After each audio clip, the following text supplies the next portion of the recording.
श्रुत पंचमी के दिन श्रुत पंचमी के दिन जो यहाँ पर आचार्य श्री के विचारों के पुष्टि के लिए प्रतिभा मंडल का उदय हुआ था, तो उसमें लगातार वृद्धि होती ही जा रही है। और आज यह वसंत पंचमी है।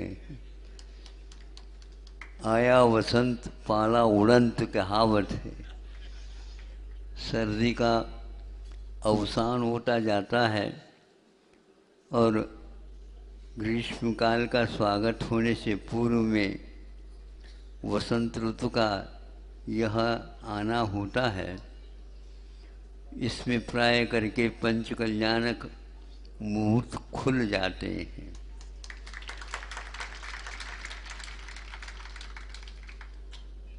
गुरु जी का हमेशा हमेशा भारतीय संस्कारों का यत्र तत्र स्वागत हो और उसी के अनुसार भारत आगे बढ़ता चला जाए, अथवा दो प्रकार से बढ़ना होता है।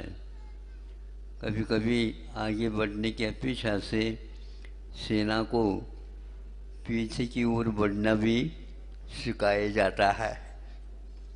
ऐसा इसलिए आवश्यक होता है कि सामने वाला व्यक्ति समझ सके नहीं, क्योंकि विदेश में हमेशा हमेशा भविष्य के ही गीत गाए जाते हैं और उन्नति उसी को मानते हैं।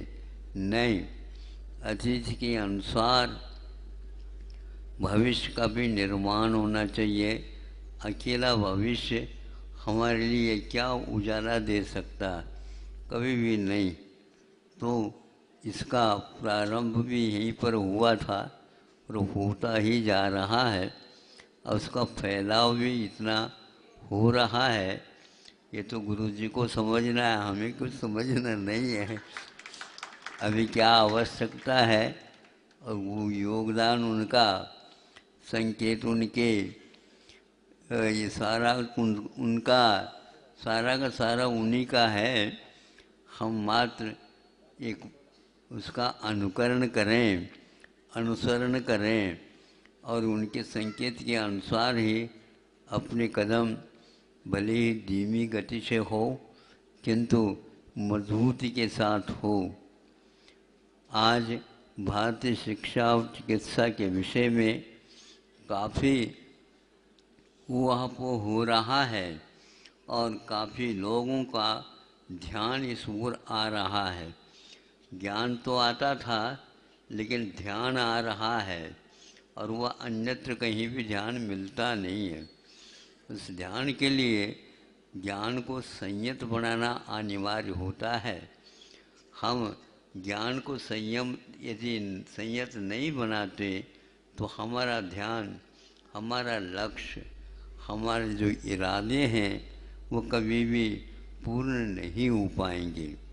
ध्यान से आप पढ़ें, ध्यान से आप सुने, तो फिर पुस्तकों की कोई आवश्यकता नहीं है।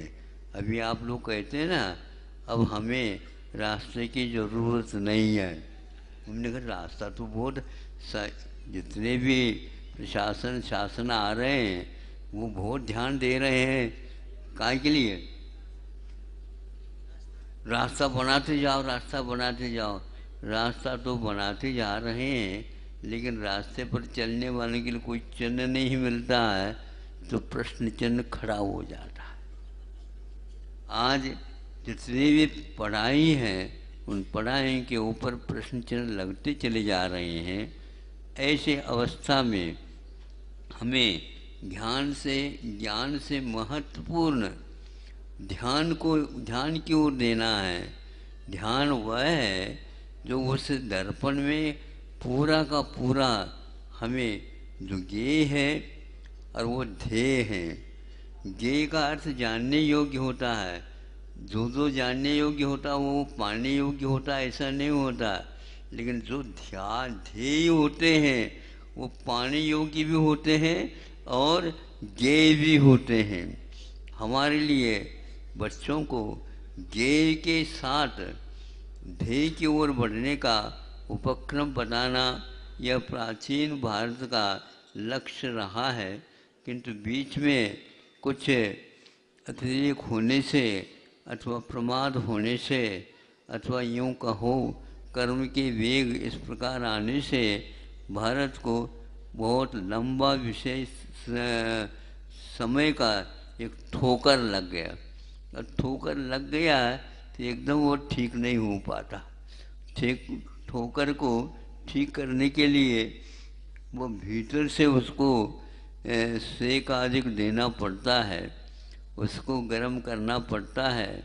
उसमें रक्तस्राव जहाँ पर रुका हुआ है, हमारे ज्ञान का रक्तस्राव यदि रुकता है तो बेहोशी की ओर जाता है, ध्यान रखना।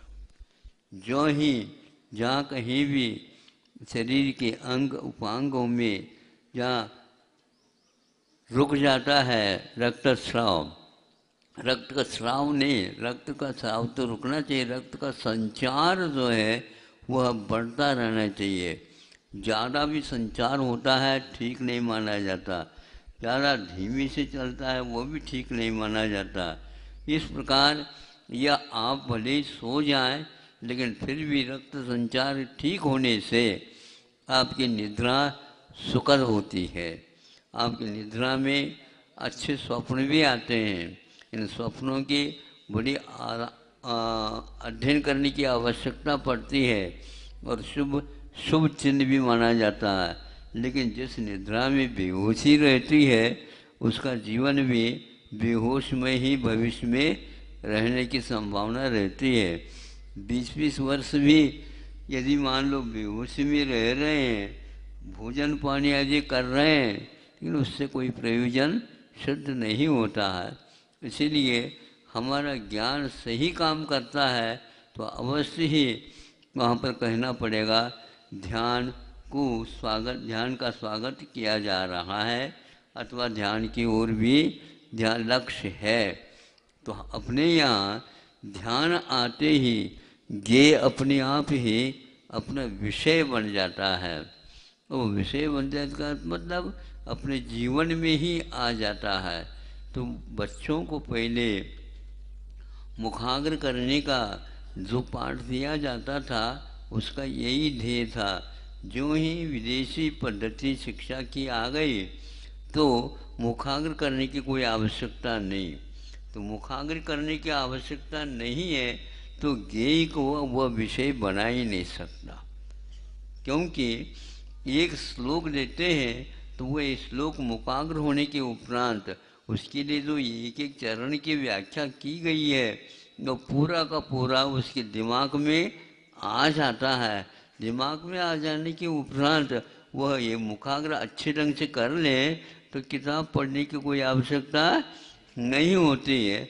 तो फिर अपने आप ही एकांत में थोड़ा सा बैठ जाए तो उसके दिमाग में ध्यान में अपने आप ही आने लग जाता है। गुरुजी ने शिक्षकों ने हमारे लिए किसके लिए विशेष रूप से जोर दे करके कहा था, उसको देखते ही अपने आप ध्यान लगता है तो वह अर्थ अपने आप ही सामने तैरता हुआ आ जाता है, जिसके माध्यम से हम एक एक घंटे व्याख्यान दे सकते हैं।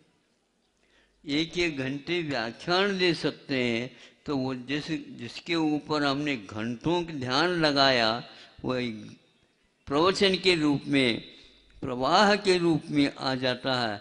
कहीं से भी प्रश्न कहीं से भी शंकाएं कर लें उसका उस व्याख्यान के माध्यम से उन्हें सामने सामने दिखने लग जाता है।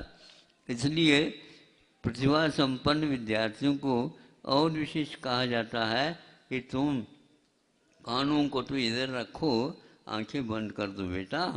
नहीं समझे? आंखों को बंद करने के उपरांत इधर उधर चित्रवृत्ति जाती नहीं और कान अपने कानों में तो उपयोग रखो तो निश्चित रूप से ज्ञान संयत हो जाता है।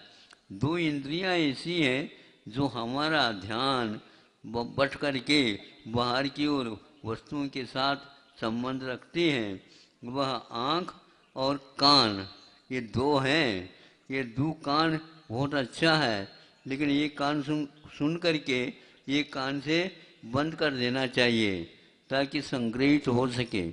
आप लोगों की दुकान ऐसी हैं, इस कान से सुन करके इस कान से छोड़ देते हो।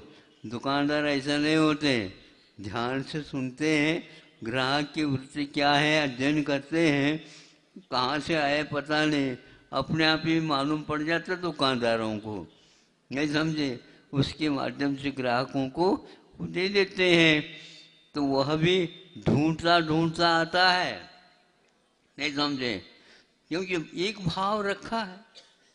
एक भाव समझते हो आप? आज एक के बहुत मूल्य हो रहा है, यानी एक इसलिए आवश्यक है, एक शिक्षा, एक दीक्षा, एक चर्या, एक सारे होने से क्या होता है, अपने आप ही निखार आने लग जाता है और उसका आकर्षण भी बढ़ता चला जाता है। तो एक भाव रखेंगे, एक आचरण रखेंगे, निश्चित रूप से अनेकों का कल्याण आप कर सकते हैं।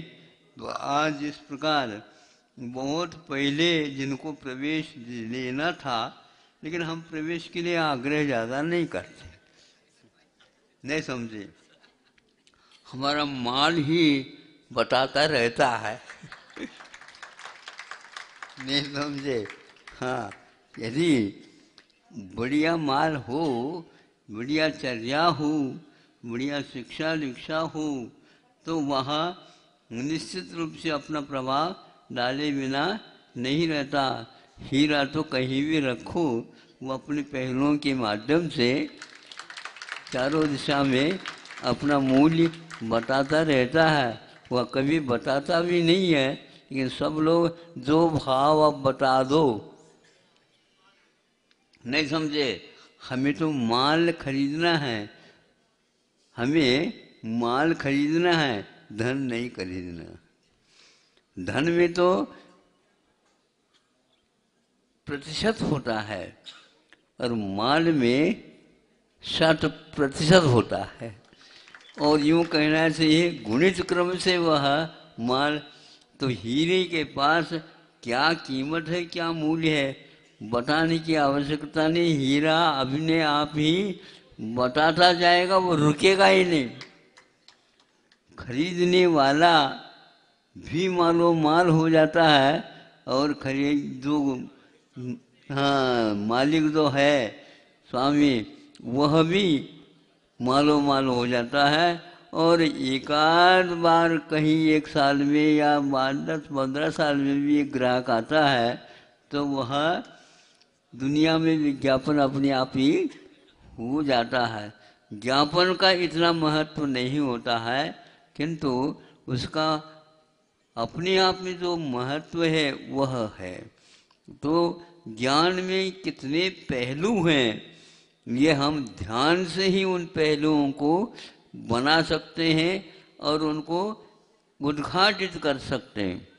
गिनना मुश्किल होता है, कि गिनने की आवश्यकता नहीं पड़ती, उसकी झिल्लियाँ आ करके जब हीरे की और इत्यादि रत्नों की पड़ती है, वहाँ पर परिसर एकदम झिलमिलाने लग जाता है। उसी के माध्यम से उसका मूल्य देखने में आता है।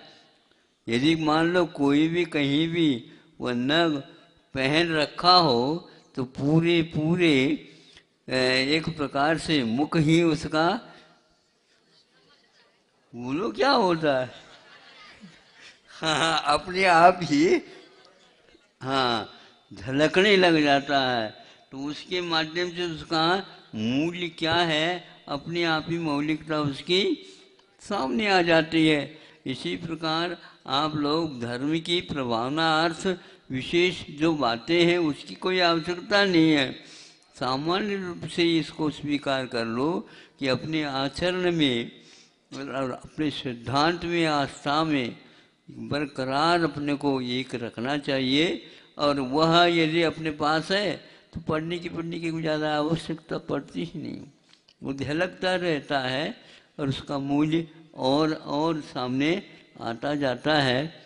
जिन्होंने आज इरादा किया है और आकस्मिक ये सब कार्य हो गया है, कल शाम तक तो इसका थोड़ा थोड़ा लग रहा था अनुमान, लेकिन अनुमान तो अनुमान होता है, लेकिन सुबह सुबह प्रमाण के रूप में कि वर्षों काम अध्ययन आचरण और संस्कार स्वयं को लेते हुए देते हुए आ रहे थे। अब क्योंकि कभी कभी पहनाव में अंतर आने से भी के महत्व अपने आप में बढ़ जाता है, लेकिन विदेशी पहनाव में और इस पहनाव में बहुत अंतर है। विदेशी पहनाव अब भूल करके भी आएगा ही नहीं। देसी पहनाव की ओर आने के लिए थोड़ा सा समय तो लगता है। छोटे बच्चों का आकर्षण विशेष रूप से विदेश की ओर जाता है। विदेश का अर्थ विशेष देश का नाम विदेश है, उसमें क्या बात है। हम तो मध्य प्रदेश से उत्तर प्रदेश को विदेश मानते हैं, उत्तर प्रदेश से पंजाब को हम विशेष देश हैं। देश जो है ना अनेक हैं। तो महाराष्ट्र है, तो महाराष्ट्र में क्या है, वो ये महाराष्ट्र एक राष्ट्र का ही अंग है, लेकिन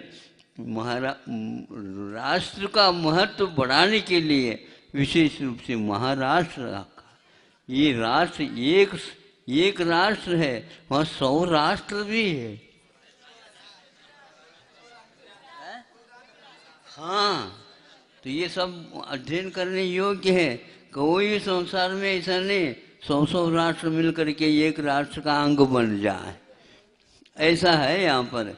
इसलिए भारत के कोने कोने में जो संस्कारों के रोपण हुए हैं और आगे वह फसल खड़ी होगी, इसके बारे में ज़्यादा बताने की आवश्यकता नहीं। आप लोग थोड़े से अध्ययन करते हुए कदम चलना प्रारंभ कर दीजिए तो अपने आप आ जाता है।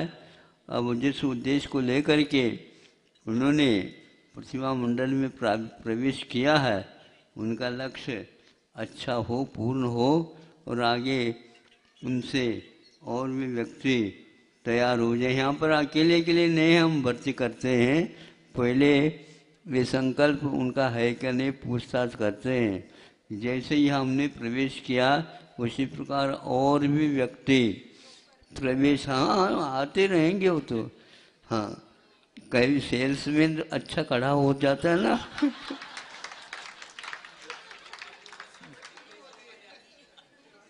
हाँ, तो फिर तो वह महत्व तो बढ़ेगा ही। तो ऐसे करके कि सामने वाला व्यक्ति गुमराह जो हो रहा है, कि भ्रमित हो रहा है, उसको थोड़ा सा अच्छे ढंग से समझा करके और उसकी चर्या को, उसके आचरण को, उसके व्यवहार को एक प्रकार से मौलिकता लाने के लिए प्रयास की आवश्यकता है। ज़्यादा संख्या की ओर तो हम देखते ही नहीं हैं, लेकिन वह संख्या अपने आप में बता भी सकती है कि कम संख्या में भी बहुत कुछ। हाँ, गन्ना होता है ना, गन्ना को जो है खरीदने वाला व्यक्ति जो है ना, गन्ने के ऊपर की चूल की ओर ज़्यादा नहीं देखता। कहाँ देखता है? कभी खाया है कि नहीं गन्ना? हाँ, तो नीचे की ओर देखा जाता है। नीचे की ओर उसके पोर छोटे भी क्यों ना हो, किंतु पूरा का पूरा मिठास नीचे रहता है। तो मूल में हम ज़्यादा महत्व देते हैं, किंतु चूल के ऊपर के पीछे से नहीं। वैसे चूल में जो है एक प्रकार से ज़्यादा गाय हैं, भैंस हैं, बैल हैं, उनके लिए वह ऊपर का हिस्सा होता है विशेष रूप से, किंतु नीचे का हिस्सा एक प्रकार से उसकी मिठास को लेकर के रहता। कि हमारे चर्या में यही होना चाहिए कि हम मूल तक, सिद्धांत तक पहुँचें और उस सिद्धांत की जो मिठास है वह सब जगह वितरित हो। यह वितरण हमारे यहाँ बहुत महत्वपूर्ण है। वर्णन इतना नहीं, किंतु वितरण अपने लिए बहुत काल। इसलिए वह वितरण यानी पार होने का रास्ता यदि है तो भारत का लक्ष्य हमेशा हमेशा अपने पास नहीं, किंतु वितरण का महत्व ज़्यादा है। वह पैदा करता है, उससे भी ज़्यादा महत्वपूर्ण उसका वितरण का उसकी वितरण की शैली बहुत ही अद्भुत है। इसलिए वह दुनिया में एक प्रकार से अग्रणी के रूप में खड़ा है। तो अब धीरे धीरे इस प्रतिभा मंडल प्रतिभाशाली के स्थान के कारण लोग दूर दूर से आकर के उसमें प्रवेश भी पा रहे हैं। और विशेष शिक्षा के निमित्त से संस्कार क्या होता है और क्या अपने जीवन में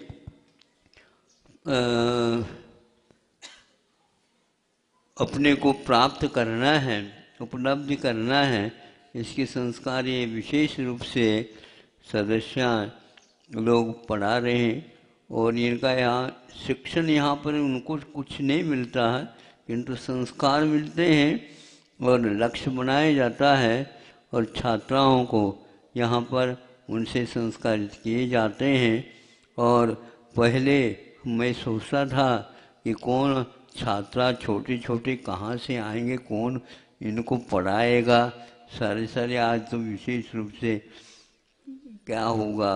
लेकिन वह धीरे धीरे प्राथमिक के कक्षा के बाद माध्यमिक जब आते हैं तो वो अब कहने लग जाते हैं हम तो यहीं पर पूर्ण करेंगे, क्या हम तो यहीं पर विद्या अध्ययन पूर्ण करेंगे और जीवन भी हम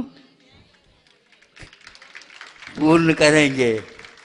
ऐसे कि पूजन भी होती है तो फिर इसके उपरांत जयमाला महाअर्घ भी। अभी तो ये लोग पूजन के लिए तैयार हुए हैं, अब महाअर्घ भी इनको कहाँ पर चढ़ाना उनको सोचना है। कभी कभी पूजन से जयमाला लंबी चौड़ी होती है, नहीं समझे, और उसमें सब सार भरा हुआ रहता। ये अपने अपनी जयमाला सोचें, विचार करें और सब लोगों को इसी प्रकार। तो हम तो महाराज प्रतिभाशाली में आए हैं अध्ययन के लिए, लेकिन हमें तो यहीं पर रहना है। आज ही हम बता देना चाहते हैं। एक छात्रा आई थी, महाराज हम तो ऐसे छात्रा नहीं हैं कि हम आकर के चले जाएं, आप याद रखिए हमें।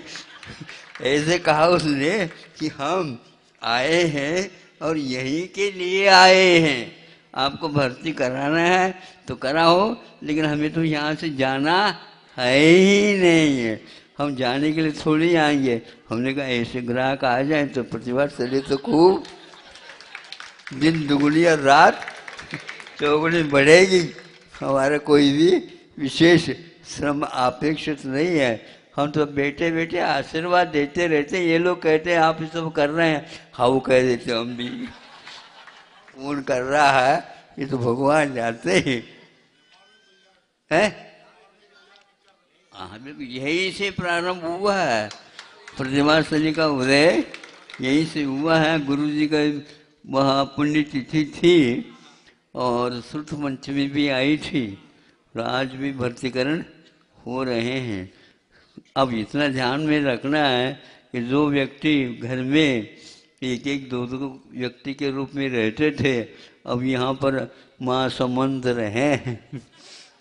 मिल करके रहना ये भी बहुत कठिन होता है, लेकिन कठिन कुछ नहीं है, पता ही नहीं लगता है। सारे के सारे दिन कैसे वर्ष कैसे व्यतीत हुए कोई पता नहीं है। लोग आकर कहते हैं यहाँ पर कौन सा जादू है, तो न जादू है न टोना है, नहीं समझे। किंतु यहाँ की टोन और यहाँ पर यहाँ की रहने शैली उसी में ये सब कुछ है। इसको आपको देखना है। जितना कहूँ उतना कम है, इसलिए आज तो इतना ही कह देते हैं। अहिंसा परमो धर्म की।